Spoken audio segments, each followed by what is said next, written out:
لوگ وہ یہ سوال کرتے ہیں کہ ہمیں کیسے پتہ لگے گا کہ تقدیر کتنا غالب آئے گی اور پرسنل ایفرٹ کتنی غالب آئے گی. تو ایک اسکالر نے بڑی اچھی مثال سے سمجھایا تھا. انہوں نے کہا تھا کہ جب تم ایک تیر کو شوٹ کرتے ہو کمان سے تو تیر نشانے پہ لگے گا، اس میں تمہارا کتنا کنٹرول ہے یا تمہاری کتنی ایفرٹ ہے.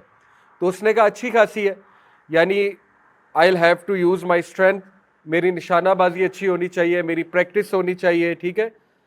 لیکن انہوں نے کہا کیا کوئی اور فیکٹرز بھی ہیں تیر لگنے میں؟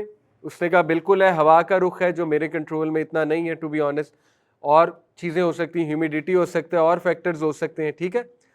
کوئی اور فیکٹر ہو سکتا ہے، مثال طور پہ میں نے نشانے پہ تیر لگانا ہے، ایک دم آگے چڑیا آ گئی، کوئی کنٹرول ہے آپ کا؟ چڑیا کو روک سکتے ہیں آپ؟ آگے اچانک سے چڑیا آ گئی، تیر چڑیا کو لگ جائے گا، نشانے کو نہیں لگے گا، نہیں ہے کنٹرول آپ کا.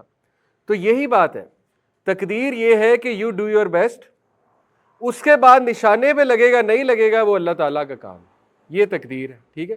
اللہ کی تقدیر غالب آئے گی، آپ کی ایفرٹ اپنی جگہ ہے، لیکن کچھ فیکٹرز آپ کے کنٹرول سے باہر ہیں، وہ آپ نہیں کر سکتے، ان کا کچھ آپ نہیں کر سکتے، وہ تقدیر غالب آنی ہے. ابو طالب کو دعوت دینا نبی صلی اللہ علیہ وسلم کے محنت تھی، لیکن تقدیر کس کی غالب آئی؟